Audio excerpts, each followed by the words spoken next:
정치인 해외 순방이 많죠. 네, 동행한 기자나 본인 입으로 방문 성과가 전해지는데요. 뉴스공장에서는 앞으로 이 해외발 순방 뉴스 팩트 체크를 해보려고 합니다. 네. 오늘은 첫 번째 순서로 지난 트럼프 대통령 방한 직전에 독일과 이스라엘을 방문해서 아이언돔의 배치 필요성과 수도권 3중 방어가 필요하다는 주장을 했던 안철수 대표. 이 안철수 대표의 독일 방문 때 아이언돔의 필요성, 수도권 3중 방어에 대한 논의를 했던 상대방이 있습니다. 독일의 안보 전문가 헤센 평화 갈등 연구소의 한스 요하임 슈미트 박사 직접 연결해 보겠습니다. 안녕하세요. 안녕하세요. 먼저 이 헤센 평화 갈등 연구소는 어떤 것이고 본인은 어떤 연구를 하고 있는지 설명 좀 부탁드립니다. 네, 설명을 해드리자면 저희 연구소는 독일 및 또 유럽에서 가장 큰 평화 갈등 연구소로서 지금 현재 80여 명의 직원들을 운영을 하고 있습니다. 그리고 한 50명에서 60명 정도의 과학자가 같이 저희와 함께 프로젝트를 하고 있고 6개 연구 부서가 있습니다.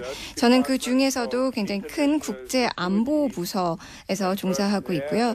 저는 전문가로서 이제 전체 국제적인 그런 무력과 관련해서 그리고 EU 내에서의 군 통제와 관련해서 연구를 하고 있고 또 한반도의 이런 비핵화와 또 핵 관련해서 연구를 하고 있습니다.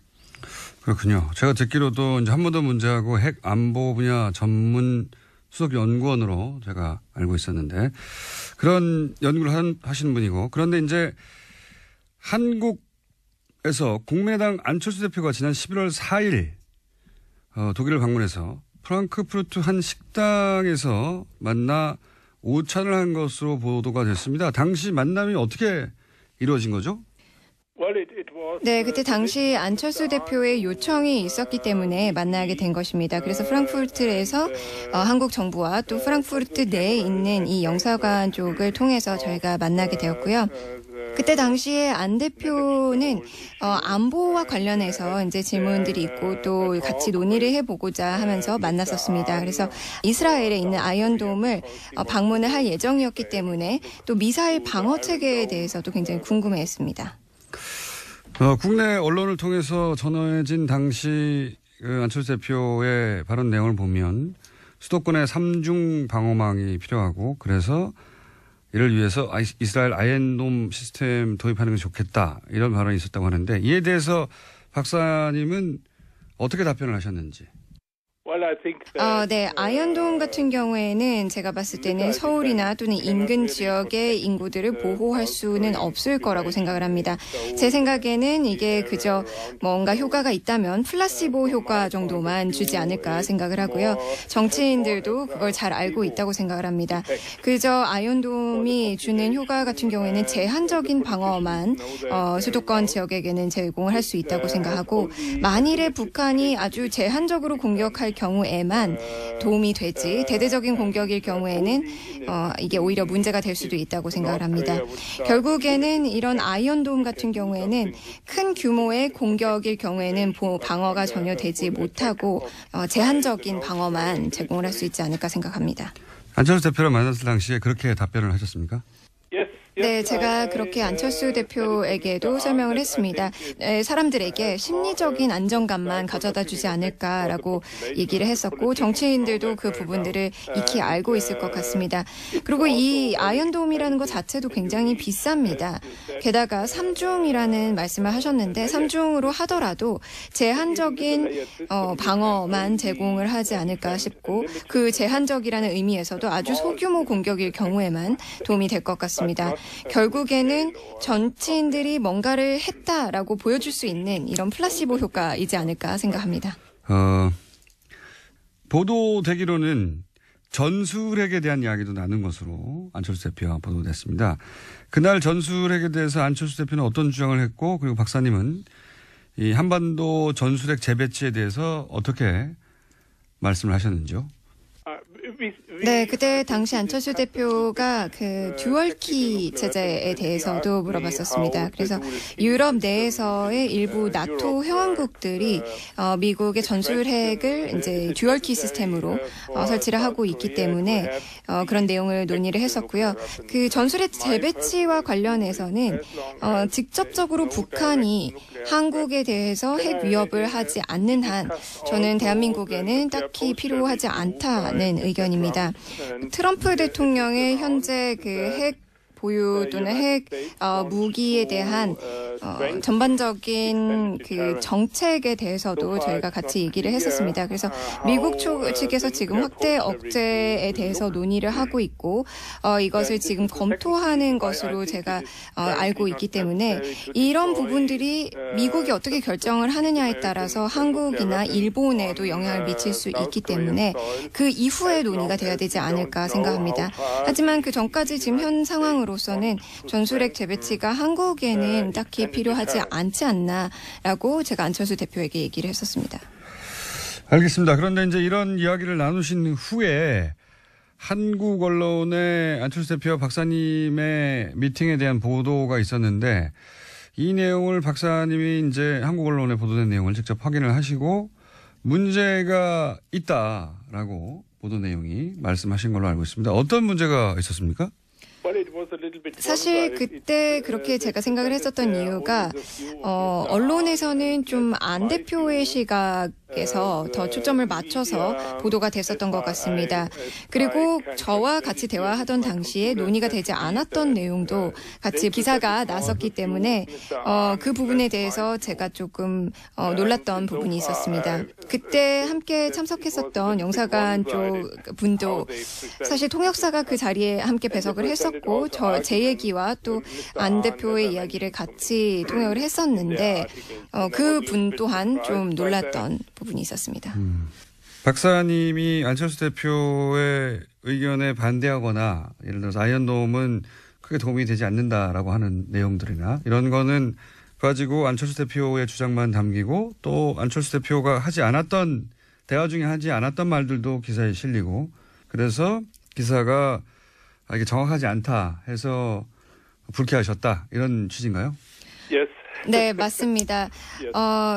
사실 아이언돔 자체를 완전히 반대를 하기보다는 제가 분명히 수도권 지역을 보호하는 데에는 이게 충분치 않다. 그리고 내 시각에서는 돈이 너무 많이 들고 또 그 돈에 비해서 아주 제한적인 방어 체계만 제공을 할 수밖에 없기 때문에 이것은 맞지 않다라고 얘기를 했었는데요. 그리고 분명히 심리적인 부분만 충족시켜 줄 것이라고 얘기를 했었고 안 대표도 그 부분을 알고 있었습니다. 약간의 일방적인 내용만 담기고 또 저희가 같이 논의하지 않았던 부분도 기사에 실렸다는 점이 좀 실망스러웠습니다. 전문가시니까 한두 가지 질문만 더 드리겠습니다. 한국 정부에서는 계속해서 이제 대화를 통한 북핵 문제 해결을 주장하는데 이게 유효한 효과적인 대북 전략이 될 수 있다고 보십니까? 유럽에서는? 네, 사실 제가 생각을 했을 때는 지금 현재 문재인 대통령께서 그리고 그 행정부 쪽에서도 뭔가 대화를 재개하고자 노력을 많이 하고 있는 것 같습니다. 하지만 지금 미국과 북한과의 긴장감이 점점 더 고조되는 상황에서 상황 자체가 좀 어려운 것 같습니다. 대화가 없어서는 전혀 문제가 해결이 되지 않을 거라고 생각을 합니다. 압박과 제재가 있고 또 대화가 같이 있어야 뭔가 해결책이 나오고 또 거기에다가 같이 또 북한에게 제안을 해야 되는 부분들도 있을 것 같은데 아직은 압박과 제재만 있지 전혀 제안은 없는 것 같아 보입니다. 문재인 정권이 대화도 필요하다라고 얘기를 하는 거에 대해서는 충분히 옳다고 생각을 합니다. 그래서 북한에게 새로 대화의 장으로 나올 수 있도록 뭔가 길을 보여줘야 하는 필요성도 있다고 생각하는데 지금 현재 미국 측도 그렇고 북한 측도 그렇고 대화를 원치 않은 것 같습니다. 한 가지 좀 희망적인 사실은 동계올림픽 때 2018 평창 동계올림픽 때 뭔가 새로운 대화를 재개할 수 있는 걸 만들 수 있지 않을까 생각합니다. 북한 측에서는 패럴림픽에는 참가를 하겠지만 있지만 올림픽 때는 참가하지 않겠다는 입장을 고수하고 있지만 만약에 동계 올림픽 때에도 참가를 할 수 있다면 새로운 대화의 장을 열 수 있지 않을까 생각을 하고 또 대화 없이는 이러한 북한의 핵무기 이슈들을 관리할 수 없을 거라고 생각합니다. 알겠습니다. 오늘 인터뷰 감사하고요. 또 뵐게요. 네, 감사합니다. 지금까지 독일 헤센 평화갈등연구소의 슈미트 박사였습니다. 그리고 통역에는 동시통역사 조주연 씨였습니다. 감사합니다.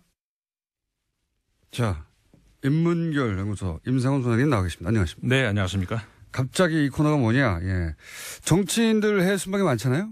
예, 그리고 이제 그 해외 순방을 언론 플레이로 쓰는 사람들이 많아요. 그래서 저희가 앞으로 정치인들이 만났다고 하는 사람들을 직접 연락해가지고 인터뷰를 해볼까 싶어서 지지난주부터 저희가 글로벌 팩트 체크에 들어갔습니다. 그래서 네. 이제 쭉 최근에 이제 뭐 미국 가서 누구 만났다, 또 어디 뭐 유럽 가서 누구 만났다 하는 아무도 팩트 체크 안 하잖아요. 네. 저희는 하려고요. 그래서 쭉 메일을 보냈는데 그 중에서 가장 먼저 가장 적극적으로 답장이 온 분이 이분이에요. 요지는 본인이 인터뷰한 취지와 다르게 한국 기사가 나왔더라. 네. 아마 이 연구소 혹은 동료 중에 한국인들이 있나 봐요. 그래서 당연히 인터뷰를 했으니까 한국 기사들 쭉 모아서 봤을 거 아닙니까? 나 이렇게 말 안 했는데, 혹은 뭐 내가 한 말은 왜 빠졌지? 혹은 안철수 대표는 이런 말 안 했는데, 이렇게 자기가 보기에는 기사가 너무 이상하게 나가지고 화가 나가지고 네. 저희한테 뭐 한국 언론과 다시는 인터뷰 안 한다고. 그래서 제가 뉴스 공장을 주변에 물어봐라, 한국인들에게. 그랬더니 거기는 할만하다. 답이 왔어요. 인터뷰 빨리 하자. 그래서 인터뷰 이루어졌고 첫 순서였습니다. 이분은 말은 길게 했는데 요지는 그겁니다. 내가 인터뷰한 것과 다르게 나왔다. 하지 않은 말. 내가 한 말은 빠지고 안철수 대표는 안 한 말이 들어갔더라. 이런 요지죠. 예. 그러니까 아이언돔이 우리나라에서 쓸모없다 거의. 네. 이런 얘기를 했는데 뭐 이 안에 보니까 좀 몇 가지 좀 그 포인트가 있는 것 같아요. 잠깐만요. 네. 앞으로 임상훈 소장님이 글로벌 팩트 체커 센터의 소장님을 가끔씩 하실 겁니다, 이제. 그래서 이 순서를 여기다 넣었어요. 예. 예. 말씀을 드리자면은 그러니까 두 가지 정도 일단 뽑을 수 있을 것 같은데 일단 첫 번째는 그 미디어 관련, 그러니까 우리나라의 언론에서 외국에서 보도되는 그러니까 외신 보도와 관련해서의 그 자세, 그다음에 어떤 그 좀 팩트 체크 말씀하셨습니다마는 사실 따지고 보면은 그 외신 혹은 그 외국 전문가들과의 인터뷰, 정치인들의 인터뷰 관련해서 팩트 체크의 원조가 사실은 공장장이셨죠. 맞아요. 아마 그 아주 젊으신 분들은 기억을 못 하실지도 모르는데 과거에 김대중 대통령이 당선이 됐을 때 그 직후에 미국의 언론에서 이러이러한 보도가 나왔다라고 우리나라 이제 모 언론에서 모 언론의 조선일보에서 보도를 한 것을 그 당시만 해도 사실 외신을 접하기가 우리가 어려웠었죠. 맞습니다. 인터넷이 이제 초창기였으니까. 그래서 외신 보도가 나오면 그런가 보다. 당연히 그런가 보다 했는데. 믿었던 당시였는데 딴지일보에서 정말 그러고 들어가 봤더니 전혀 사실과 다른 그런 내용으로 이제 한국에서 보도가 돼서 그거를 크게 한번 비판을 했던 그 기사를. 그러니까 조선일보가 외신에 나온 걸 왜곡을 했죠. 그렇죠. 왜곡을 한 거를 새로운 영문법 어떤 말도 안 되는 영문법이라고 제가. 그게 원조라고 할 수가 있는데 20몇 년 만에 이제 다시 해보는 겁니다. 완전히. 이제는 그 외신의 보도를 이렇게 왜곡할 수 있는 그런 시대는 아니죠. 저도 그 다른 방송에서는 그 외신에 보도된 한국 소식들을 이렇게 전하고 있습니다만은 제가 이야기를 해도 누군가가 아무나 바로 그 체크 들어갈 수 있어요. 그렇죠. 저한테도 그 많은 전문가들이 문자가 옵니다.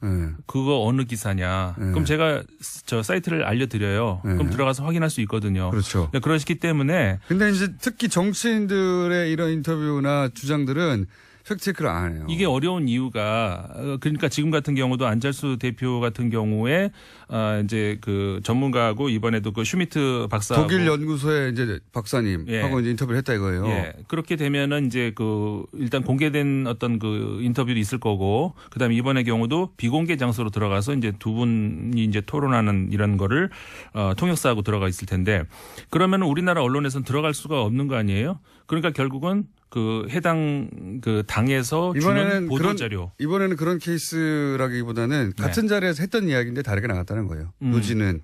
요지는 그거고. 예, 요지는 그 기자도 따라갔는데. 기자도 따라갔어요? 예, 기자도 따라갔는데 충분히 전달되지 않았거나 취지와 다르게 갔거나 하지 않은 말.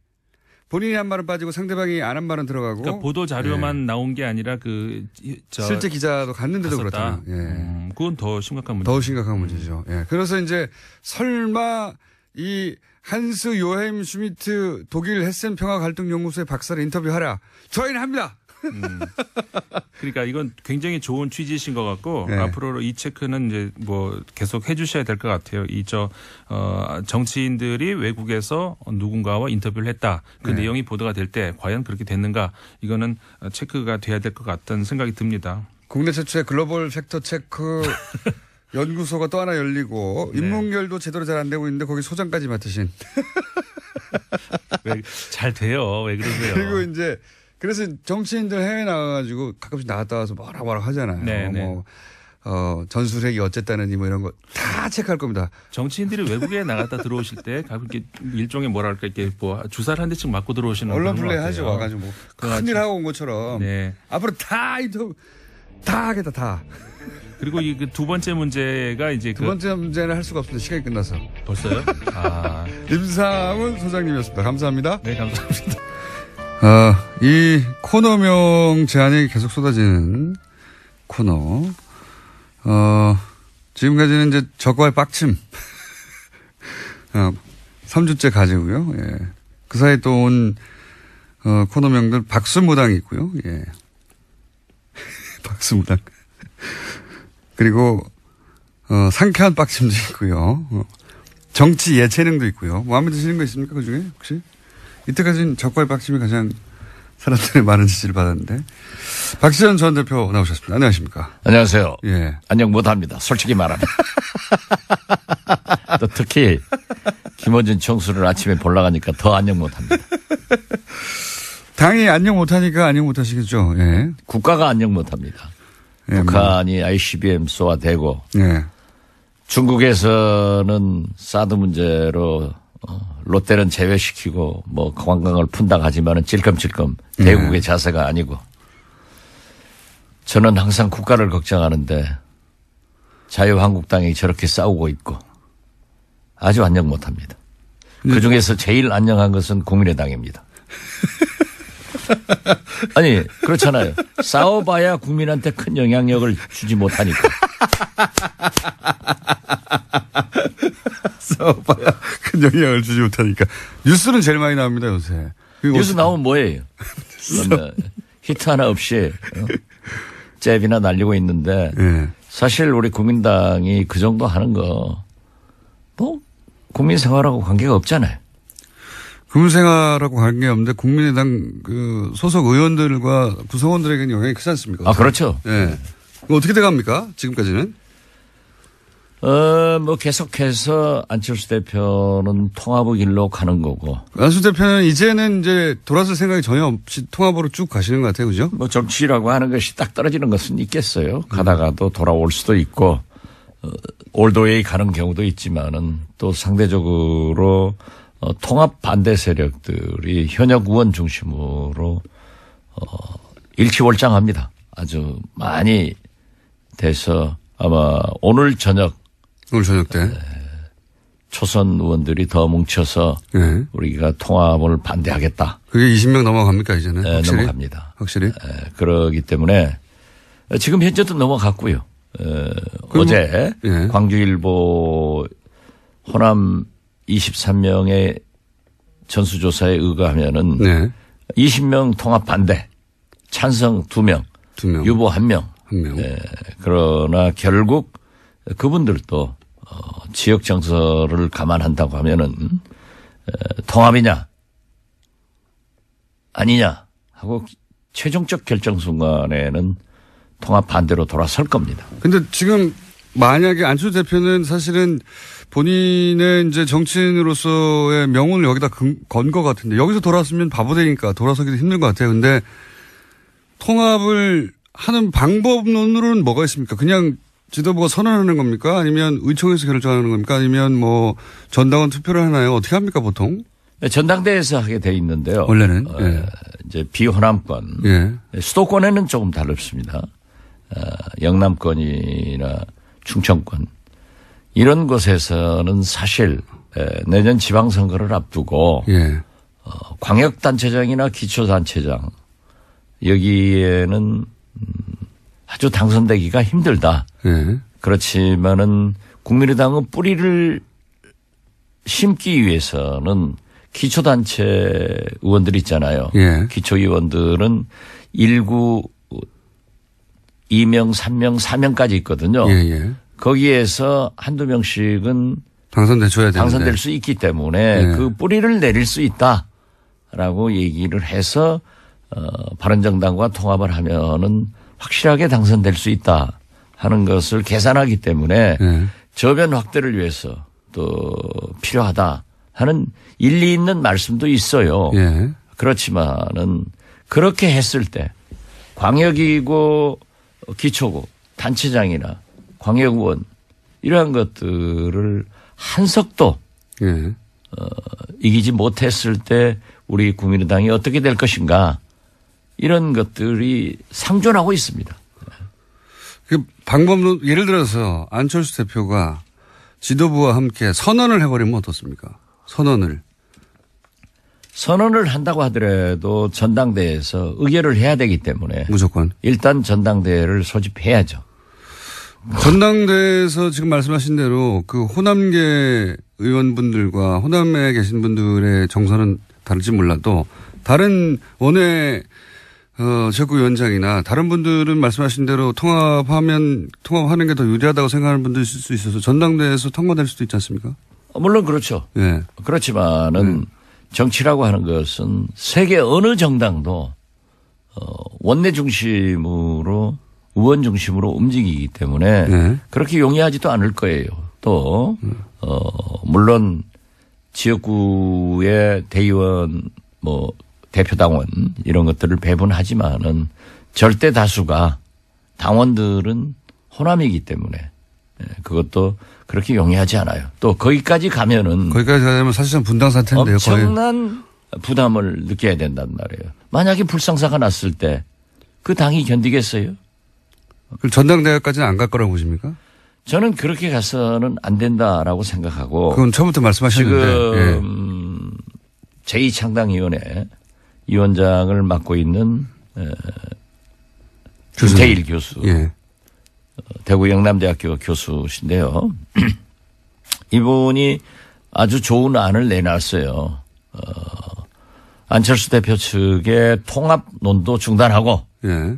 그 대신 이 서명운동도 즉 평화개혁연대의 서명운동도 예. 반대하는 분들도 그만하고 스탑해라. 예. 당이 살아야 된다. 그렇게 하기 위해서 안철수, 천정배, 정동영, 박지원 다 나서서 일선으로 가라. 이것은 제가 맨 처음에 주장했던 것하고 똑같기 때문에 역시 박지원이다. 저는 그렇게 생각합니다. 왜 웃어요? 네. 역시 박지원 대표님 말씀하신 대로 되었으면 좋겠는데 그렇게 안 될 가능성이 높지 않습니까? 네, 지금 저도 굉장히 어둡게 봅니다. 그죠. 예. 그러면 안철수 대표 계속 그 길로 계속 가고 또 반대하시는 분들은 또 계속 반대하는 대로 새를 모으고. 근데 제가 이렇게 관전하기로는 이렇게까지 반대하는데 계속 가는 것은 결국 반대하는 사람들이 서로 몇 명 나가더라도 상관없다. 오히려 나가주면 고맙겠다. 갈 데도 없지 않느냐. 그리고 지금 뭐 20여 명 반대한다는데 반대하는 것과 탈당은 전혀 다른 이야기라 뭐 탈당해봐야 몇 명 하겠냐. 그분들 나가면 탈호남 됐다. 구세력 나갔다. 이렇게 말할 수 있어서 더 좋다. 내심 이렇게 생각하는 거 아닐까요? 안철수 대표는? 일부 예. 몰직학한 예. 공장장처럼 예. 우리 국민의당이 깨지기를 바라는 관전자들은 그렇게 바라고 있습니다. 바란다기보다는 그렇지만 대다수의 예. 양식 있는 국민들은 그래도 합쳐서 잘해라 하니까 공장장의 수준으로 예. 이 프로그램을 진행하면은 망합니다. 잘 되고 있어요. 잘 되고 있죠. 그것은 제가 출연해서 잘 되는 겁니다. 물론 그런 생각도 하지만은 지금 현재 우리 당의 초선 의원들이 만나서 8명이 만나가지고 다 반대 입장을 했습니다. 예. 그렇지만은 통합은 반대하지만은 평화개혁연대처럼 정책연대를 하자. 그 서명을 하고 예. 그것은 분열로 보이기 때문에 양쪽 다 자제하자는 거잖아요. 자제하자. 예. 그리고 지금 현재 예산 개혁 입법의 총력을 경주하자. 이런 얘기를 내놨는데요. 바로 오늘 저녁에 예. 10여 명 넘는 초선 의원들이 정리를 할 겁니다. 통합 반대한다고 또. 안철수 대표 측에서는 계속 토론회 같은 것을 열어서 예. 오늘 또 지금 지방에 뭐 대구 쪽에 가신다는데요. 그쪽에 가면은 당연히 그 지방 의원들 한두 명이라도 당선시키기 위해서 통합이 바람직하다 하는 얘기를 할 수 있죠. 예. 그렇기 때문에 거기에 새몰이를 하고 있고 또 우리 원외지역위원장 협의회 회장하고 안철수 대표하고 좀 막말도 하고 가고. 예. 싸가지가 없다 뭐 이런 거. 예. 그거 이제 없어진 얘기를 왜 또 싸가지 얘기를 들고 나와요. 아무튼. 안철수 대표가 뭐랄까 많이 변하셨어요. 그런 단어를 사용했다는 게. 예. 뭐 사람은 발전할 수 있으니까요. 발전. 예. 그런데 어떻게 됐든 그건 뭐 서로 두 분이 또 우리 김기옥 회장이 먼저 가서 대표님에게 자기가 결례를 했다. 예. 라고 하니까 안철수 대표도 싸가지 없는 발언에 대해서 유감 표명을 했기 때문에 없는 것으로 정리됐습니다. 예. 또 하다 보면 그렇게 나오는 거고 예. 사실 막말 제일 잘하는 것은 김어준 공장장 아니에요. 대표님보다 못합니다 제가. 저는 상당히 품이 있는 말을 합니다. 아니 그래서 아무튼 평행선으로 계속 가면 어떻게 됩니까 결국은. 아니 그러니까. 예. 그래서 이제 제가 제안을 한 게 낮은 단계의 서명운동을 하자. 어떤 평화개혁연대의 서명이 아니라 예. 통합을 반대하는 의원들의 서명을 받자. 이렇게 제안을 했기 때문에 오늘 논의를 해서 예. 그러한 서명을 받을 겁니다. 대표님은 어떻게든 통합하지 않고 지금 국민의당을 잘 지켜서 지방선거까지 가자는 주의신데 안철수 대표는 그걸로는 지방선거를 치를 수가 없고 결국은 통합해야 한다. 이 양쪽끼리 쭉 가다 보면 서로 이제 만날 생각은 없으신 것 같고 그럼 어떻게 되는 겁니까 나중에는 결국은. 아니요. 안철수 대표도 예. 지금 분열하자는 건 아니에요. 통합하자는 거죠. 예, 통합. 이 사람들을 데려와서 하자. 근데 반대하는 사람이 있으니까 나갈 테면 나가라 이거 아닙니까? 그렇지는 않죠. 말은 그렇게 안 하지만. 하면은 도로 40석도 안 돼요. 네. 그렇게 나갈 사람 나가라 해버리면은 지금 현재는 40석이지만은 그것도 바른정당에서도요. 지금 자유한국당에 원내대표 경선이 12월 중순에 있지 않습니까? 그때 자기들이 미는 사람을 당선시키기 위해서 지금 몇 사람이 자유한국당으로 들어가려고 한 너댓 사람이 움직이고 있어요.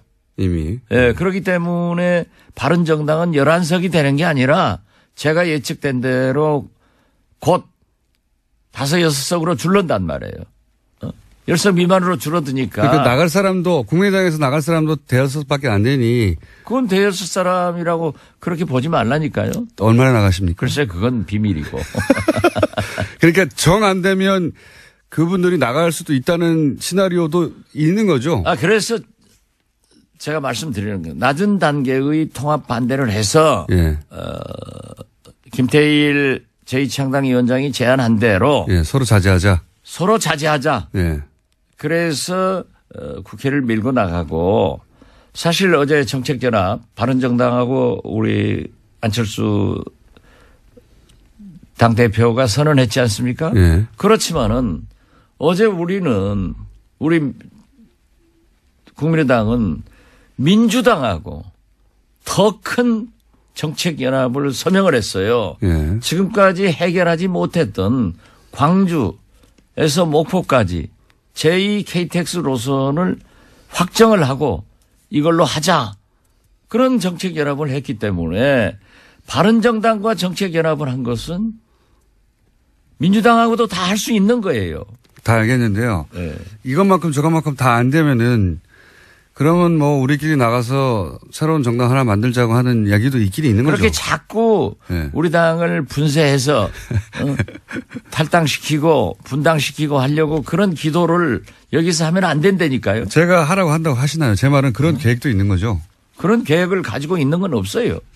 있으면서. 상선약수 흘러가는 대로 하는 거예요. 네. 그런 계획도 있긴 있으시죠? 없어요. 표정은 있는데 말만 없다고 하시는 것 같은데. 자, 그러면 네. 저 TV에서 얘기해야지. 그때가 되면. 네. 네.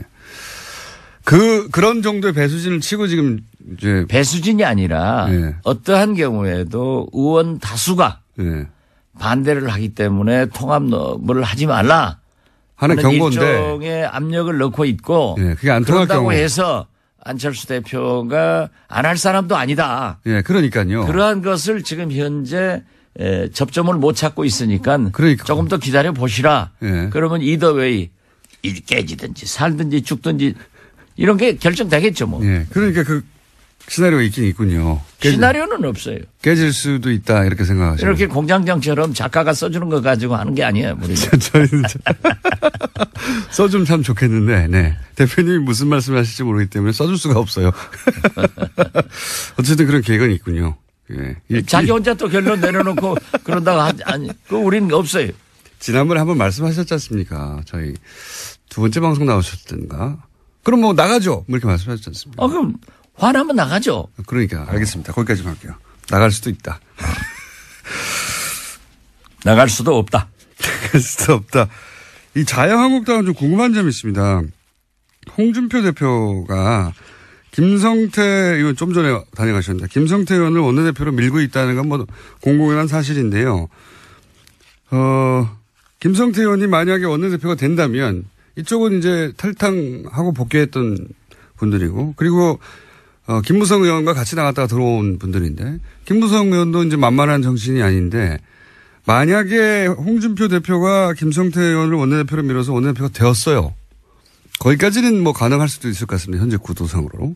그래서 친박도 좀 힘을 약화시키고. 근데 그 다음에 싸움이 또 있지 않습니까? 홍준표 대표가 그렇게 해서 당을 장악하고 싶은데 김무성 대표와 함께 온 의원들도 숫자가 적지 않은데 오히려 홍준표 개라고 분류되는 의원들보다는 김무성 개, 범 불린 분들이 더 많은데 그러면 실제로 원내대표가 되고 나면 자유한국당의 실질적인 오너는 김무성 전 대표가 되는 거 아닙니까? 뒤에서? 뭐 정치에서는 흔히 예. 적의 적은 동지이다. 예. 그래서 일단 이제 합친 거죠. 예. 그렇기 때문에 홍준표 대표건 김무성 대표건 김성태 의원이건 일단 지금은 자기들이 이 친박계를 몰아내려고 예. 또 합친 거죠, 힘을. 몰아내지는 않을 망정 좀 약화시켜서 순한 양으로 만들어 가지고 데리고 다니려고 하겠죠. 그렇지만은 또 친박은 친박대로 자기들이 살아야 되기 때문에 또 이렇게 서청원, 최경환 이런 식으로 계속 밀려가고 또 지금 그 사람들이 정권을 잡았던 사람들이라 권력의 핵심에 있던 사람들이라 검찰에서 기념사진 찍을 사람들이 그쪽에 많잖아요. 문제도 많고. 예. 그렇기 때문에 보호 본능이 발동해서 뭉치겠죠. 우리가 홍준표한테 주거나 검찰에 가서 주거나 청명해 주거나 한식에 주거나 이 죽기는 마찬가지다. 그러면 우리가 뭉쳐서 원내대표를 장악해 가지고 야당으로서의 자리매김을 하면은 권력에서도 우리를 어느 정도 보호하고 못할 거고 당내에서도 한다. 이런 것이 있겠죠. 저는 이것이 이 자유한국당의 잘못이라고 생각해요. 박근혜, 이명박 이러한 대통령과 함께 그러한 많은 적폐적 일을 했다고 하면은 한국당은 처절한 반성을 하고 국민 앞에 사죄를 해야 되고 잘못한 사람들은 책임을 져야 되는데 이걸 하지 않고 넘어가려고 하는 것이 잘못인데 어떻게 됐든 지금 현재로 보면은 홍준표는 세력이 없기 때문에 또 명분상 친박을 쳐야 되기 때문에 예. 김무성 세력과 손을 잡을 거예요. 예. 손을 잡으면은 저는 이 홍준표 김무성 세력이 일단 손을 잡아서 예. 원내대표도 당내를 장악하리라. 예. 그렇게 보고. 그 다음이 궁금합니다. 그 다음은. 예. 그 다음은 이제 원래 이제 주인이 둘일 수는 없으니까. 그렇죠. 예. 그렇기 때문에 태양이 둘일 수 없으니까. 예. 한국당의 태양이 누가 되느냐. 예. 그렇지만은 홍준표에게는 아무래도 한계가 있을 겁니다. 왜냐하면 대법원에 예. 계류된 상태가 지금 현재 아직 해결 안 그렇게 됐죠. 녹록지가 않은 것 같아요. 예. 왜냐하면 서청원은 홍준표의 녹음 테이프가 있다. 예. 이런 것들이 어떻게 작용을 할 것인가. 그러니까 홍준표는 문국현 씨하고 다르더라고요. 옛날에 문국현 씨는 조그만 당대표였지만 걸리니까는 그냥 싹 예. 엎드려요. 다 포기했죠. 예. 결국은. 그러니까 그 이해창 총재 밑으로 가서 원내교섭단체 들어가서 이제 숨지기고 살았는데 홍준표는 역시 싸움꾼이라 네. 세게 덤비고 있지만은 홍준표 대표 지금 발언하는 거 보면은 센 척하고 싹 죽어요. 그런 거 보면은 그러면은 원내대표가 김성태 의원이 만약 된다면 그 다음은 뒤에서 홍준표와 김무성의 이제 헤게모니 싸움이 벌어질 텐데 결국은 헤게모니는 뒤에 있지만 김무성 쪽이 지키게 될 것이다. 이렇게 전망하시는 겁니까? 원내대표도 지금 현재 예. 김성태 의원이 그런 정치 역학적으로 보면 될 것 같지만은 예. 또 친박이 얼마나 뭉칠지 모르다. 친박의 뭉침도 있지만은 중도 세력들이 많아요. 예. 이게 그래도 우리가 살아남기 위해서는 홍준표, 김무성, 친박 이게 싸워가지고 되겠느냐. 예. 그러니까 완충 지역으로 중도적 사람을 내세우자라고 해야 되니까 결국 누가 되려는지 그건 잘 모르겠어요. 예. 저는 차라리 중도적인 표방을 하는 사람이 되지 않을까 이렇게도 보는데요. 그리고 상당히 중진이 될 수도 있다 이렇게 보는데 저는 그렇게 봅니다. 그런데 나중에 되더라도 예. 그분이 원내대표가 되더라도 친박과 비박 그 어느 쪽 한쪽을 가지고 갈 거예요. 가면은 결국 홍준표, 김무성 싸움이 되는데 누가 이깁니까? 그런 거 잘 맞추시잖아요, 원래. 저는 누가 이긴다고 보지는 않아요. 이번만은. 왜냐하면 김무성이 여러 가지 생각을 할 겁니다. 또 노련한 분이기 때문에 내가 지금 나와서 나오지는 않겠지만. 아니 글쎄 예. 내가 지금 전면에 나서서 지배를 한다고 해서 지금 실력이 있느냐. 예. 내년 지방선거밖에 없단 말이에요. 예. 지방선거에 대해서는 누구도 지금 자신하지 못하고 있는 거예요. 그렇죠. 그러면 지방선거를 패배하면은 책임을 져야 된다는 거예요. 예. 우리 안철수 대표가 난 그것을 염려하는 거예요. 지방선거 패배는 불을 보듯 화난데 그 책임을 또 안 지고 또 갈 것이냐. 이건 아니거든요. 그렇기 때문에 김무성 대표는 그걸 생각할 겁니다. 그래서 지방선거 후에 진짜 선거인 총선 이때 전면에 나서서 공천권을 행사하고 재정비를 해가지고 당을 장악하려고 할 것이다. 대통령 선거에 한번 붙을 것이다. 또 한 번 나올 것이다.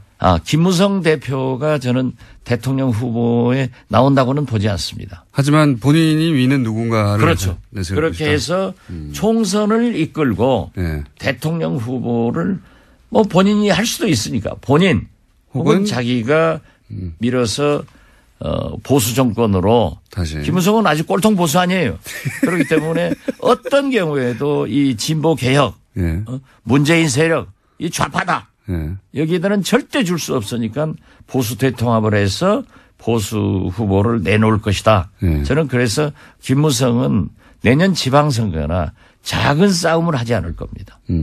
그런데 결국은 그러면 홍준표 대표가 지방선거까지는 치르고 그다음부터는 김무성 대표가 당을 장악하려고 노력할 것이고 이렇게 보시는군요. 예. 그렇게 될지는 모르겠지만. 저는 그렇게 보고 있습니다. 예. 그게 될지는 모르겠지만 하여튼 그런 노력을 할 것이다. 네. 그럼 홍준표 대표는 어떻게 됩니까? 본인은 다음 대선에 또 나오실 것 같은데. 정치인이 나오고 싶은 거야, 별거 다. 저도 뭐 별거 다 나오고 싶어요. 제가 말씀드린 건 홍준표 대표가 그때까지 영향력을 유지하며 유력한 정치인을 계속 있겠느냐 이런 얘기죠. 대법원의 판결이 중요하겠죠. 또 서청원 대표가 얘기한 새로운 사실이 발각되느냐. 그 녹취록은 국민의당 있지 않습니까? 언제 씁니까? 우리 당이 없어요. 몰라요, 나는. 몰라요. 네. 그 녹취록. 우리 국민의당에 그렇게 우리 공장장처럼 수준이 좀 낮은 사람들만 있어서 없어요. 갑자기. 예. 그 내용도 다 아시는 걸로 저는 알고 있습니다. 자, 언젠가 말씀하시겠죠. 예. 오늘 여기까지 할까요? 네. 꼭 하셔야 했었는데 못 하신 말씀 있습니까, 혹시? 약간 뭐 국정원 계획 같은 거, 예. ICBM 이런 게 있어서 예. 국민들이 좀 불안하게 하고 또 검찰에서도 우병우 또 내놨더라고요. 예. 이런 걸 보면은 좀 우리 정치권에서 적폐청산하는데 본격적으로 좀 잘 도와줘서 빨리 끝냈으면 좋겠다 하는 생각 같습니다. 국민의당이 도와주셔야죠. 예. 많이 돕고 있습니다. 오늘 여기까지 하겠습니다. 뭔가 하실 말씀이 있는데 안 하시고 꿀꺽 삼키고 오늘 가시고 다음 주는 말씀하시겠죠. 지금까지 박지원 전 대표였습니다. 감사합니다. 예, 감사합니다. 조정희 기자. 안녕하십니까. 네. 방금 전까지 전화기가 꺼져 있어가지고 저희 제작진이 난리가 났었어요. 네, 인지 일어났습니다. 자, 이모 씨가 조사 초기에는 경찰에 정유라 씨하고 돈 문제가 있다고 했다가 나중에는 그게 아니고 카드빚 2,400 갚기 위해서 강도했다 이렇게 번복했는데 이게 단순 강도로 보기에는 이상한 점부터 일단 짚어보면 어떤 게 있습니까? 범행이 발생하자마자 이상하지 않습니까? 그런데 예. 경찰과 그리고 언론에서 일제히 우발적인 범행이라고 발표를 했고요. 그다음에 정유라 씨하고 같이 지내던 이 씨가 크게 다쳤어요. 예. 근데 경미한 부상이라고 계속 보도가 나오는 게 좀 이상했습니다. 그리고 예. 장소와 시간이 강도 범행을 하기에는 최악입니다. 정유라 씨가 살고 있는 그 압구정 동 미띠 빌딩의 1층에는 인기 있는 베트남 음식점이 있는데요. 주말 오후 3시는 피크타임이에요. 그래서 1층에 손님이 많고요. 줄을 서거나 그리고 발레 파킹하는 아저씨들이 여럿 있습니다. 그리고 그래서 누군가 고함만 질러도 그냥 바로 검거될 수 있는 그런 환경인데 일주일 이상 그 강도 범행을 도모한 사람이 찾기에는 너무 그 멍청한 선택이었습니다. 일단 기본적으로 오후 3시 사람이 드글드글하는 곳에 대낮에 강도를 하러 간다는 게 이상하고 그리고 이게 이제 강도라는 건 침입이 목적이 아니라 돈을 뺏어서 도주가 목적이에요. 도주 계획이 예, 도주 계획이 수립이 돼야 되는데 침입할 때부터 이미 수희 아저씨하고 마주쳤다는 것은 얼굴이 다 노출되는 거잖아요, 그죠? 네, 이게 도주하기에는 굉장히 어려운 그 빌딩이에요. 정유라 씨 집은 지하 1층하고 1층에서 출입구에 그 카드를 이렇게 대고 올라가야 되는데요. 지하 1층에서 1층에 저기 경비 아저씨가 있어요. 아까 말했듯이 1층에는 발레 아저씨들이 덩치 큰 아저씨들이 많습니다, 거기에. 근데 그래서 지하 1층에 가서 택배 왔어요. 그리고 경비원을 일단 협박해가지고요. 인터폰을 하게 하고 이 경비 아저씨를 묶고 이렇게 올라가는데 여기까지는 치밀합니다. 그 가짜 총과 칼까지도 그 준비한 걸 보면 여기까지는 총도 준비했어요? 아니 칼을 준비했다? 칼과 가짜 총도 있었어요. 가짜 총도 있었어요? 네네. 근데 그렇게 묶어놓고 거기 준비까지는 치밀했는데 그리고 지하로 올라간다는 것까지 알았어요. 이건 쉽지 않은데 그걸 보고 올라갔는데 도주 생각은 아예 없었다고 봅니다. 그 건물 내부에 CCTV도 있었을 거 아닙니까? CCTV 이 집 많습니다. 많습니다. 그래서 근데 그 이미 올라가면서 자기가 노출될 것을 알고 있었다고도 봐도 무방합니다. 그러니까요. 원래 이제 도망가는 계획을 못 세우면 아예 들어가지도 않는 건데, 자, 그렇게 실제로 집에 들어가서 지금 경찰 발표는 금품을 요구했다고 하는데 실제 금품을 요구했답니까? 들어가서? 아니요. 돈을 요구하지도 않았고요. 그 돈을 숨겨놨을 뭐 최순실 씨나 정유라 씨 큰 부자이기 때문에 어디에 숨겨놨겠지, 쌓아놨겠지 했는데 금품을 찾기 위해서 집을 뒤진 흔적도 없습니다. 뒤지지도 않았습니다. 아예. 그럼 들어가서 실제로 어떤 행동을 했습니까? 이 부분 주목되고 있지 않은데 누가 보내서 왔다고 얘기했어요. 분명히. 누가 보내서 왔다. 그리고 정유라 나와라. 할 얘기가 있다. 할 얘기가 있어서 나와라. 이런 소리를 계속 질렀다고 합니다. 그래서 아직 어떤 얘기를 했는지는 지금 취재 중입니다. 누가 보내서 왔다. 그리고 할 얘기가 있어서 왔다. 네. 그 외에 또 어떤 행동을 했습니까? 정유라 씨는 이 빌딩에 6층, 7층에 복층이 있는 집에 살고 있는데 6층에는 고땡땡 유모가 살고 있고요. 유모가 고모. 있고, 네. 7층에는 정유라 씨가 지내고 있어요. 네. 원래 6층에 정유라 씨가 살았어요. 네. 그리고 7층에는 정윤회 씨와 최순실 씨 방이 있었어요. 네. 각방이었습니다. 사실. 별걸 다 알아, 각방. 예. 저 이제 거기에 어떤 사진이 걸려 있고 이상한 도령 사진이 걸려 있고 그렇습니다. 40대 계안이 6층에 올라가서 모모의 신분증을 뺐었어요. 신분증이요? 네, 신분증을 보면서 어딘가에 전화도 했습니다. 신분증을 보고 전화. 네, 이거 수사 중이니까 곧 파악이 될 겁니다. 집에 돈이 없으면 돈과 비슷한 카드를 뺏는다든가 분명히 다른 걸 해야 되는데 인출 시도를 한다든가. 신분증을 보고 전화를 했다는 것은 좀 이상하죠? 굉장히 이상하네요. 이건. 네. 돈을 목적으로 한 침이 아닌 건 거의 분명한 것 같은데. 그리고 아까 이제 마필 관리사 같이 거주하고 있던 마필 관리사 이모 씨가 이제 다투다가 칼에 찔렸다. 그런데 경미한 부상 정도 생명 지장이 없다. 이런 식의 보도가 있는데 사실 아닙니까? 그것도 사실 아닙니다. 6층에서 좀 소란이 있고 그러니까 7층에서 이제 이모 씨가 나왔어요. 근데 마필 관리사 이 씨한테는 너하고는 감정이 없다. 찌르고 난 다음에도 너한테는 미안하게 생각한다. 이런 식으로 얘기를 했어요. 그리고는 너한테 볼 일 없으니까 저기 정유라 나와라. 정유라 나와라. 이렇게 계속 얘기하고 그리고 다른 거를 찾았습니다. 볼 일이 없다. 네. 다른 볼 일이 있다는 이야기네요. 네네. 돈도 아니었고 다른 볼 일이 있다. 마필 관리사 생명에 지장이 없다는 보도는요? 이것도 좀 수상한데요. 칼이 굉장히 깊숙이 한 번에 쑥 들어갔습니다. 거의 전문가 소행이라고 볼 수 있을 정도의 상처라고 저는 들었어요. 그래서 병원에도 확인해 봤는데 몇 센치만 옆으로 갔으면 심장을 관통해서 사람 바로 죽을 수도 있었어요. 그래서 단순한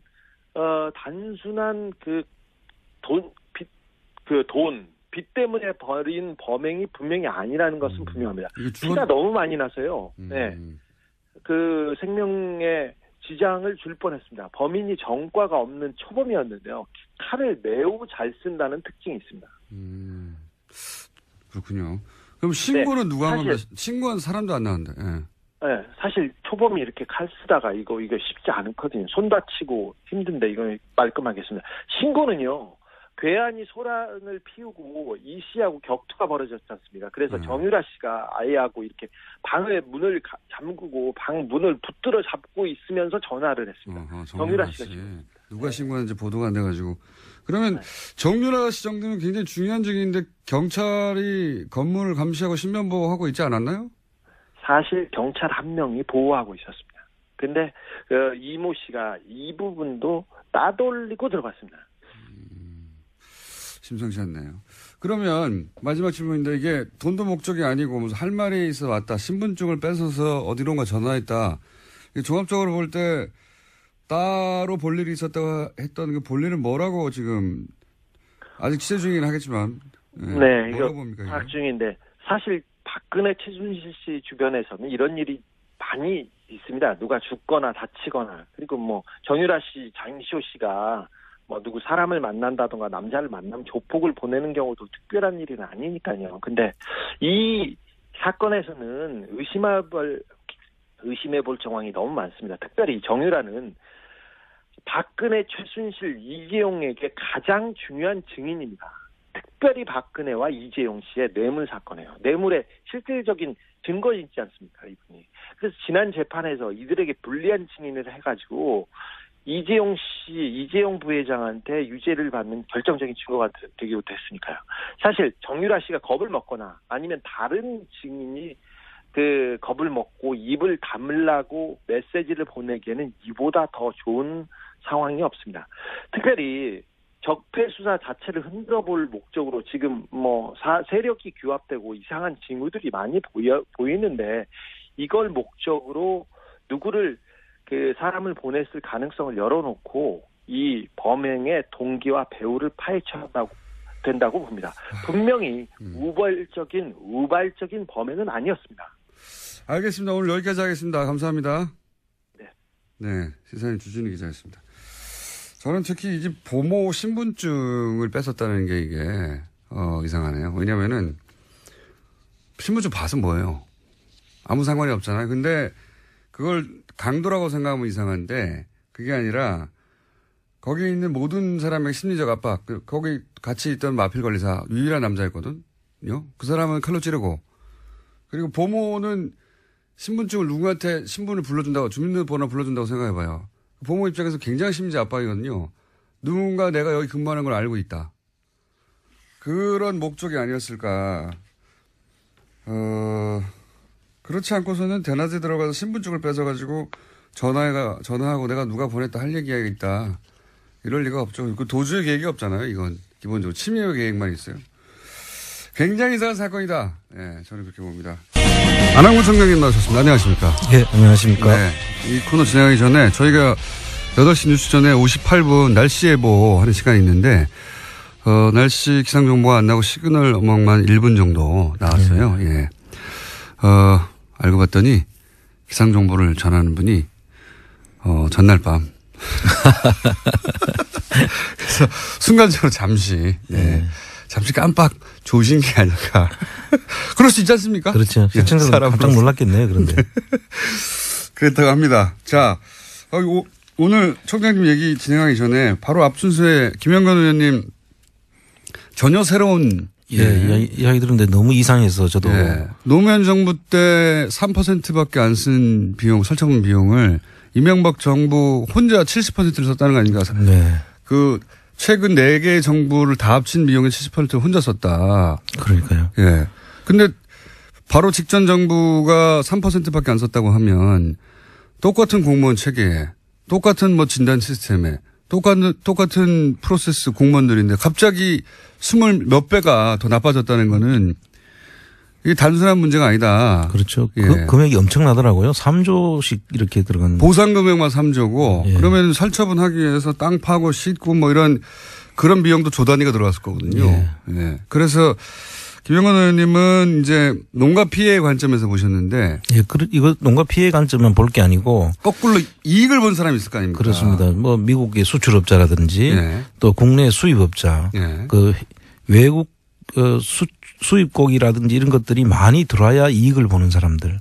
그리고 실제로 그 시기에 중소 수입업자들은 다 망하고 대기업들이 수입업자로 재편됐다고 하거든요. 그렇죠. 그 관련된 업자들 그 중심으로 해서 무슨 문제가 있을 수 있으니까 그걸 한번 살펴봐야 될 것 같아요. 그러니까 이익을 본 사람은 없는가. 이제 피해를 본 농가의 입장에서만 이제 보셨는데 저는 듣다가 누군가 피해를 보면 누군가 이익을 보는 게 이 업계의 생명인데. 그렇습니다. 이명박 정부를 보면 설마가 전혀 없거든요. 항상. 맞습니다. 항상 우리가 예상하는 그 이상이거든요. 저는 그래서 김영건 의원실에서 이 사안을 농가 피해 관점도 중요한데 거꾸로 이로 인해서 이득을 본 업계가 혹은 사람들이 누가 있냐의 관점에서 바라보면 전혀 다른 그림이 보여질 거라고. 저도 그렇게 봅니다. 그런 생각이 들었는데, 이명박 대통령 전문가로서 지금 그렇게 보시는 거죠? 그래서 오랫동안. 그리고 다른 얘기 하기 전에 제가 이제 며칠 전에 국세청에서 작년 12월 9일 이게 국회에서 탄핵안이 가결되는 날입니다. 예. 예, 굉장히 상징적인 날인데 이때 갑자기 국세청이 다스를 세무조사를 했다. 예. 한 단신이 나왔어요. 그래서 제가 그때 그저께인가요? 그 브리핑을 하면서 이거는 아무래도 몇 가지 시나리오가 있는데 하나는 이때 세무조사를 해두면 4년이나 5년에 한 번씩 하는 이때 해두면 정권이 넘어가도 금방 못한다. 네. 그런 용도거나 혹은 혹시 세무조사를 하면 걸릴 게 있는지 없는지 한번 체크해 보는 거거나 그런 것 중에 하나가 아닐까라고 저 혼자 브리핑을 했었는데 전문가로 보시기에 어떻습니까? 지금 예상한 대로 맞다고 보고요.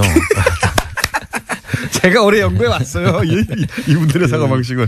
2012년도에도 한번 했더라고요. 그렇군요. 그 시점이 이제 이명박 정부가 마지막 그 해였지 않습니까? 네. 그 이명박 정부 마지막 해에 그때 이루어진 거하고 16년도 말에 이루어진 것도 2017년도에 탄핵이 되면은 선거가 이게 예상이 그러니까요. 되는 정권이 넘어갈 수도 있는. 그렇습니다. 그래서 보통 세무조사는 5년 만에 한 번씩은 이제 네. 하도록 돼 있지 않습니까? 네. 그리고 한 번 하고 나면 다음에 돌아서서 또 조사를 할 수가 없도록 통상의 경우에는. 그러면 이제 보통 다시 조사한다 그러면 이거 정치적 세무조사다 이렇게 그렇죠. 주장할 수 있는 예. 그런 근거를 마련하려고 갑자기 한 게 아닌가. 예, 그래서 일단 중복조사 내지는 뭐 정치적 세무조사로 몰고 갈 수 있는 그런 근거가 되기 때문에 쉽게 조사를 못할 거다라고 판단하고 했을 가능성이 아주 높다는 거죠. 국세청장을 하신 전문가라서 그렇게 보시죠. 예, 이게 예. 한 예방주사의 성격이 있다.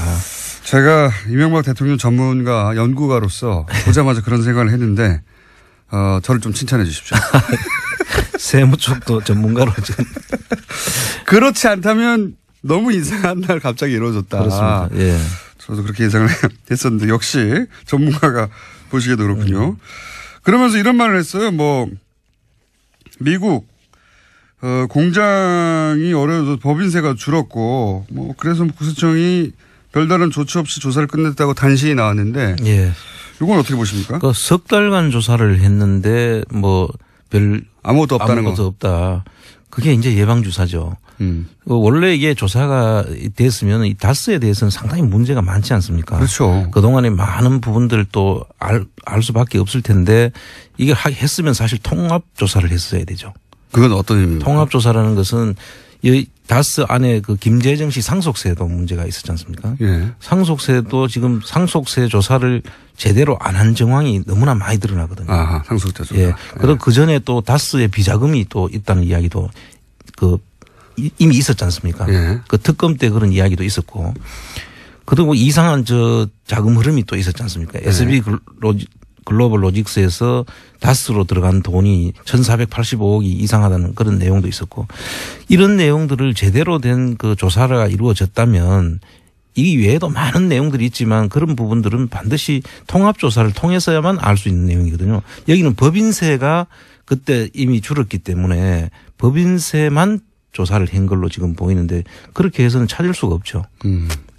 할 짓을 안 했군요. 그렇습니다. 예. 국세청이. 만약에 제대로 조사를 했다면 했어야 할 걸 하지 않고 그냥 세무조사를 했다고 하는 기록만 탁 남기는. 기록 남기는 예방주사다. 그렇게 좀. 그렇게 이제 청장을 하신 분이 이렇게 의심. 이분이 하는 청장님이 말하면 그런 겁니다.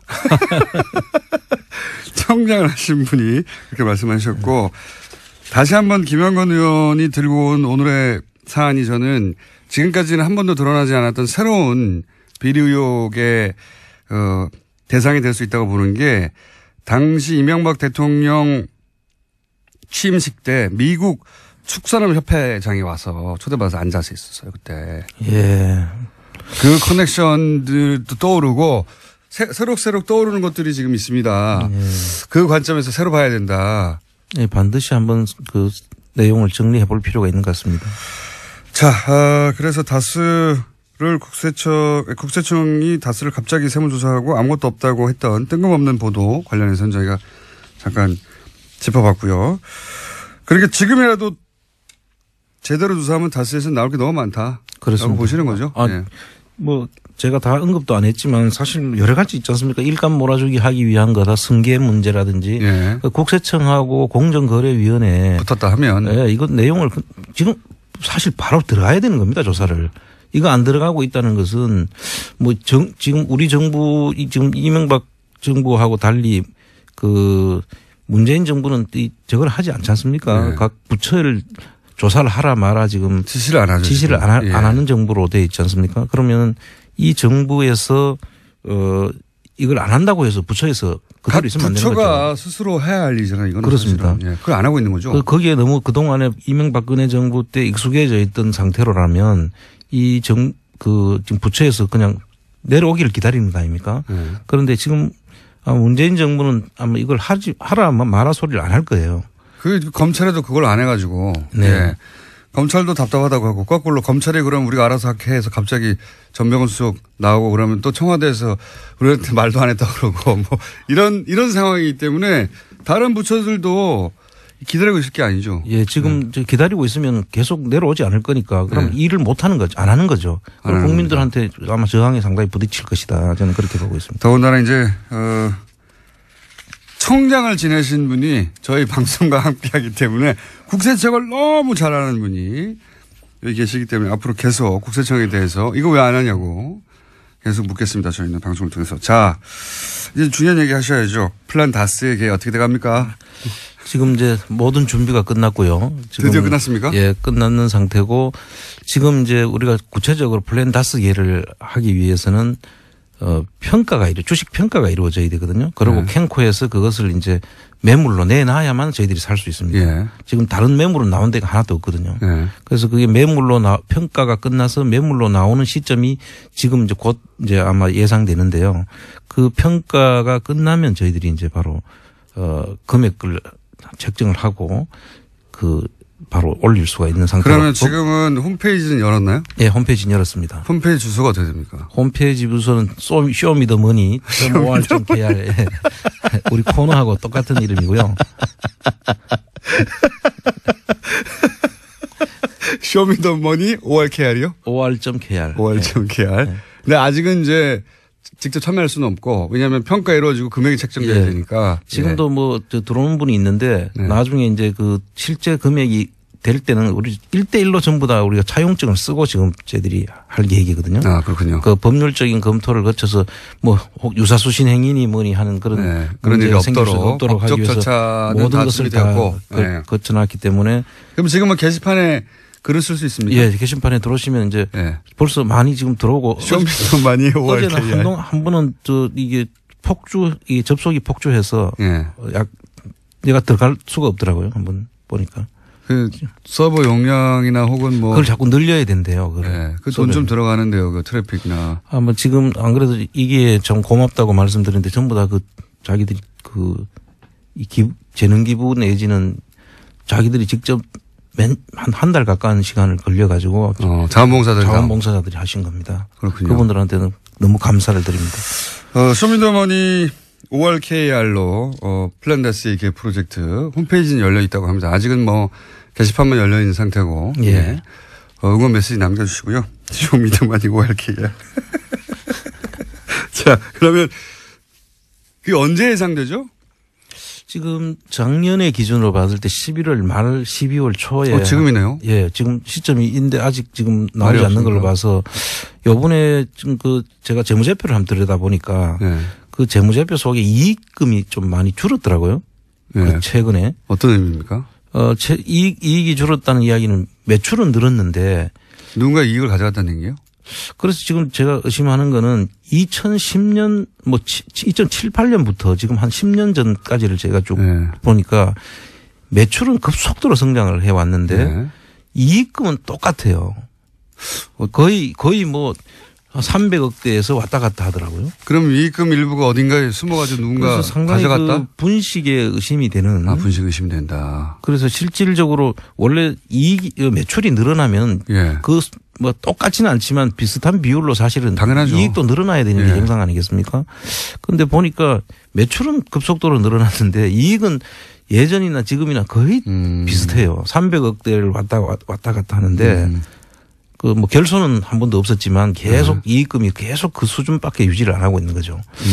예를 들어서 매출이 몇배가 늘었는데 이익금이 그대로입니까? 10년 그렇죠. 사이에? 1조 정도 선에 있다가 지금 2조 7천억, 3조 가까이 육박하는데. 거의 3배가 됐는데도 그대로 이익은 그대로 유지되고 있는 거죠. 이상하긴 이상하네요. 예, 아주 이상합니다. 이상한 일이 많이 일어나는 회사이긴 합니다만. 그래서 이 회계 감사라든지 세무조사를 통해서 이런 부분들은 보다 보면 예. 이렇게 계속 이익금이 이렇게 맞춘 듯이 계속 일정하다는 이야기는 문제가 있을 수 있는 회사거든요. 그러면 감사나 이런 데서 지적을 했어야 되는 것 같은데 아무도 제대로 본 것이 아닌가. 근데 요것만 봐도 분식회계 의심을 하실 수 있는 정도입니다. 그렇습니다. 총장님이시니까. 그러면 만약에 이제 곧 있을 것 같은데 머지않아 플란 다스에게 이 다스주식 3% 매입 프로젝트. 예. 만약에 3%를 매입한다면 현행 법률이 보장하고 있는 권리 혹은 법률이 보장하고 있는 할 수 있는 일들이 뭐가 있습니까? 제가 간단하게 한번 정리를 해봤었습니다. 네. 첫째는 임시주주총회를 우리가 정부를 할 수 있습니다. 임시주주총회. 그런데 임시주주총회를 하는 의미는 주주총회를 했을 때도 우리가 3% 주식 가지고 실질적인 권리 행사를 하기가 힘들지 않습니까? 네. 그런데 이게 아주 묘수가 하나 있습니다. 묘수가 뭐냐면 이게 만약에 이명박 씨 개인 재산인데 이거를 다른 사람 명의로 이렇게 차명으로 네. 주식을 해놨다고 하면 만약에 차명 주식에 대해서는 의결권이 제한되게 돼 있어요.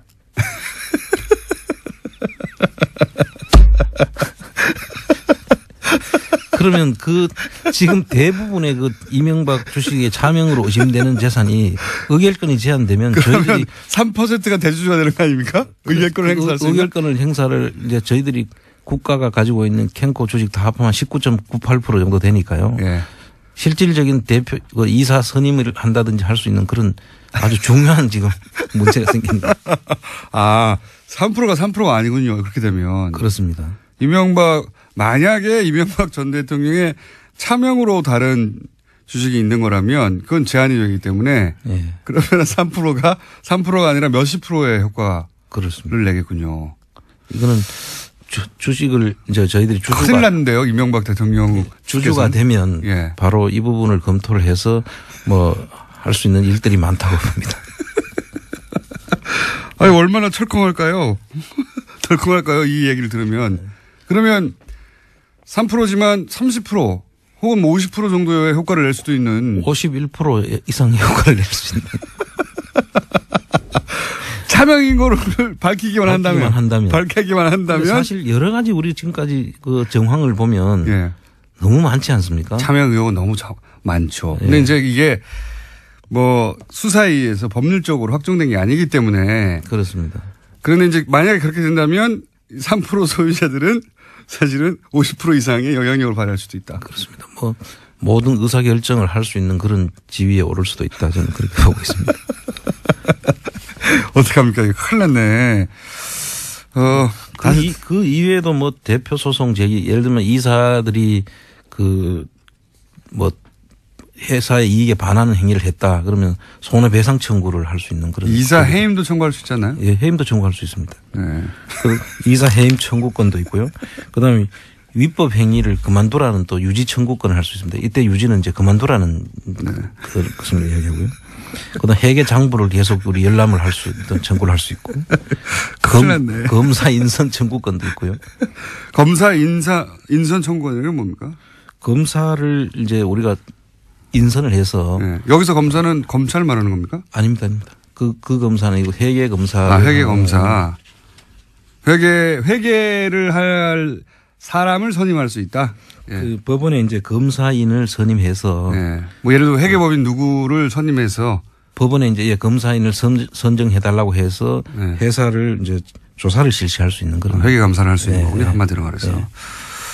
많은 일을 할 수 있네요. 예. 그래서 3% 이 중에는 1%만 가져도 되는 데 있는데 3%를 가지게 되면 이렇게 범위가 확대되고요. 일단 많은 것들을 저희들이 직접 요구도 하고. 쇼미더머니 홈페이지 방금 다운됐답니다. 사람들이 많이 들어가서 갑자기 아마 방송 들으시다가 들어갔나 봐요. 트래픽을 좀 트래픽 예상되니까 계속 선을 늘려야 된다 그러더라고요. 맞습니다. 예. 그거 좀 비용 좀 들어갑니다. 예.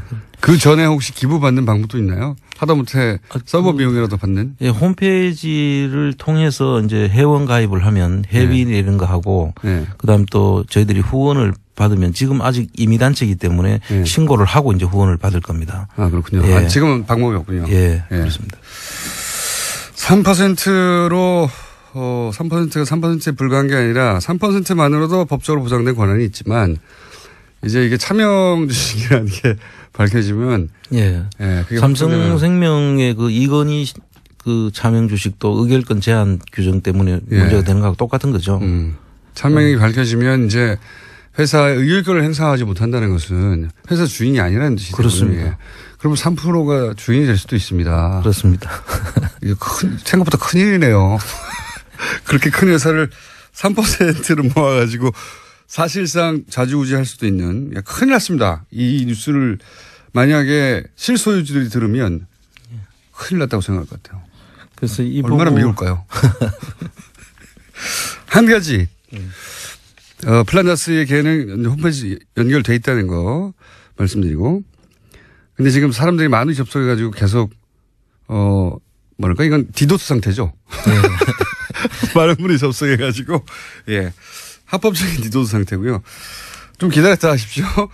제가 한 가지 더 보고 싶은 건 그 2조 5천억 정도 역의 탈세를 2015년에 갑자기 봐줘가지고 합법화 하도록 도와줬다는 거 아닙니까? 그래서 거기에 세금도 안 물리고 법적 처벌도 하지 않고 이런 전례가 있습니까? 전례가 전혀 없었죠. 전번에 제가 그 부분에 대해서는 짧게 말씀하셨는데 그때는 5천억 정도였는데 이번에 2조 5천억이라는 게 그 2조 5천억 속에 5천억을 그때 의심했던 거고요. 그 당시에 그 내용을 보면 최경환 전 장관하고 그 법무부 장관 두 사람 이름으로 이제 그거를 이야기를 했더라고요. 그런데 뜬금없이 갑자기 그렇게 하는 것은 있을 수 없는 거죠. 그 액수도 어마어마하지만 액수도 뭐 2조 단위 사실은 이거 비자금을 합법화 시켜준 거잖아요. 그렇게 봐요. 해외에 빼돌렸던 비자금을 그냥 정상적인 돈으로 만들어준 거 아닙니까? 그렇게 함으로 해서 그동안에 있었던 그 돈이 나가는 과정도 있지 않겠습니까? 돈이 나갈 때는 회사 돈을 횡령했을 수도 있고. 그렇죠. 해외에서 또 신고해야 될 소득이 있었는데 그걸 신고 안 하고 거기에 묻어뒀을 수도 있고 또 해외 간의 거래에서 뭐 예를 들면 무기 거래 같은 경우에 받아가지고 국내에 안 들어오고 외국에서 그냥 남아있는 경우도 있을 수 있고 뭐 이런 것들은 그 원인을 따져가지고 사실 형사처벌이 돼야 될 사항들이죠. 형사처벌되면 많은 사람이 엄청나게 긴 기간 갈 수 있는 액수죠 이게. 그렇죠. 엄청난 게 큰 문제죠. 그런데 그거를 그 또 특정한 기간을 왜 그 기간으로 했는지도 한번 봐야 될 부분이고. 그때가 이제 사실은 박근혜 대통령하고 이재용 부회장하고 딜이 왔다 갔다 하는 그런 시점들 아닙니까 사실은 그때가. 그렇습니다. 그래서 이 정도 이런 일은 없었고 그리고 이로 인해서 입을 수 있는 특혜도 어마어마한데 이게 그냥 국세청장 혼자서 결정할 수 있는 일은 절대 아니지 않습니까? 부총리가 발표를 했더라고요. 그 기간을 열어가지고. 그래서 국세청의 입장에서 보면 그런 부분들은 사실 국민들이 알 수 있도록 해야 되는 거죠. 이런 걸. 왜 했는지도 알아야 되고. 왜 그렇게 하게 됐는지 국민들이 납득이 가는 그런 조치를 할 때는 알려주고 해야 되는 거죠. 그때 그래서 삼성이 2조 5천억의 금액이 이렇게 해서 합법화됐다는 얘기 안 했어요. 아무도. 몰랐죠. 나중에 정권이 교체되고 밝혀지는 겁니다. 지금. 그렇습니다. 이거 매우 의심스러우시죠? 매우 의심스럽죠. 이거는 왜 그 시기에 하필 그렇게 했으면 IMF 때 그 은행들끼리 그 채권을 확보하기 위해서 서로 협의하는 상황에서는 이런 초법적인 조치를 한 경우가 있었습니다. 특수한 경우에. 그런데 그런 상황이 아닌 상태에서 이렇게 초법적인 조치를 하는 것은 이해하기 힘든 부분이죠.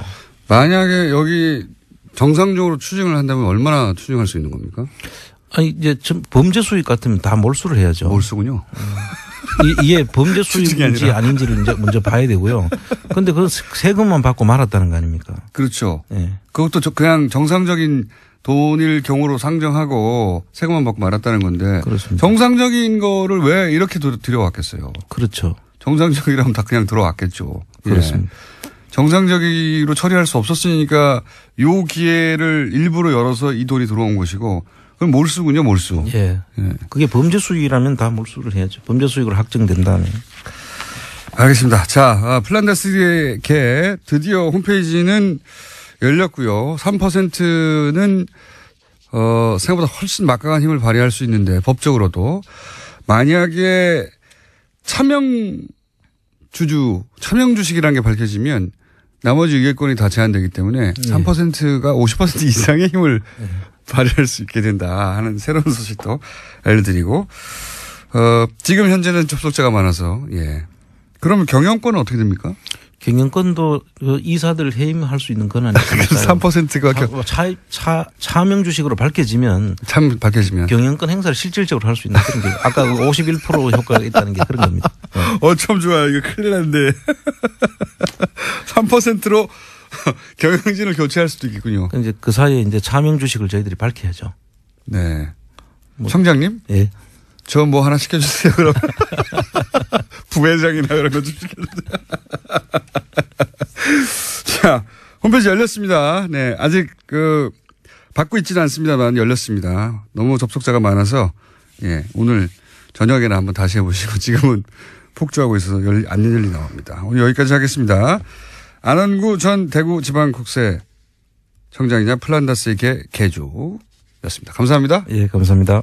쇼미더머니.or.kr 플랜다스에게 홈페이지 트래픽 초과로 접속이 안 된다는 문자가 예, 폭주하고 있습니다. 어떡하겠어요? 네. 너무 많은 분들이 한꺼번에 갔는데 네. 오늘 나눠서 들어가 보시고요. 관련 문자 굉장히 많이 왔습니다. 개 들라고 보험 깼어요. 빨리 해주세요. 이런 분도 있고 예. 미리 돈을 예치하면 안 되나요? 예. 현기증 난단 말이야. 농협에서 대출 받아서 개하려고 생각 중입니다. 그리고 3%로 불과 3%로도 만약에 기존 주주들이 차명 주주라는 게 밝혀지면 그 권한이 제한돼서 3%로도 실질적인 경영권을 행사할 수 있다는 이야기가 나가자마자 예, 지금 청취자들의 청탁 문자가 폭주 중입니다. 예, 이사를 달라 저희 PD는 작가는 부장을 요구하고 있습니다. 작가 아버님이 전화 와서 야 거기 경비 자리 없나 좀 물어봐라라고.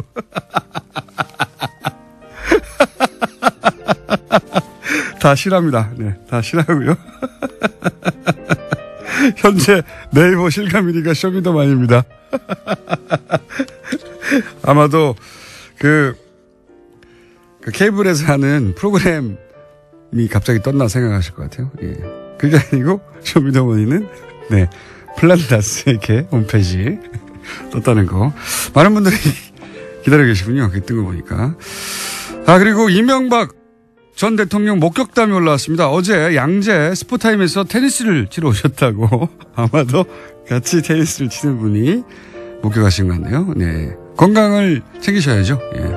테니스 치러 오셨다고. 앞으로 저희가 제보 왔습니다. 오늘 굉장히 중요한 제보를 받아야 되겠다고 생각한 대목이 뭐냐면, 이명박 전 대통령 때, 무려 70%, 네. 방역 비용의 70%를 이명박 전 대통령도 썼다 하는 김현건 의원의, 내용 들으셨죠? 이게 단순히 농가 피해뿐만 아니라 이익의 관점에서 바라보면 전혀 사건이 달리 보일 수 있으므로 관련해서 아시는 내용이 있는 분들은 저희한테 제보 좀 주십시오. 네. 기무사를 못 가시니까 이제 스포타임으로 가셨군요. 네. 그리고 MB 시절에 이 축산 관련한 이야기 들으시면서 정말 많은 분들이 문자 보내셨어요. 예. 고기 얘기이기 때문에 공장장이 깊이 감정이입하는 모습 인상 깊습니다. 그렇기도 합니다. 사실 돼지가 지능이 개 이상이라고 하잖아요. 그 돼지를 그냥 몰고 가서 생으로 절차들이 있거든요. 최소한 인도적인 절차들이 있거든요. 뭐 질식사 시킨다든지 질식사 시키고 이제 묻는다든지 해야 되는데 그냥 멀쩡하게 있던 돼지들 다 몰고 가서 생으로 몇 천만 원씩 그냥 파묻어 버렸잖아요. 야, 그 자체도 정말 사람이 할 짓이 아닌데, 예. 그뿐만이 아니라 그 일이 만약에 어떤 이권을 위해서 일어난 일이다. 천인국날 일이죠. 그리고 뭐 이런 제보도 있습니다. 당시 그 수입 돼지고기, 소고기 유통업체들 잘 봐야 합니다. 네. 관련해서 몇 가지 문자 있습니다. 이런 소문이 있었다고. 그리고 며칠 전 보더콜리 강아지 입양했는데 이름을 다 쓰러졌어요. 이 녀석이 말썽을 부려서 철저하게 가뒀습니다.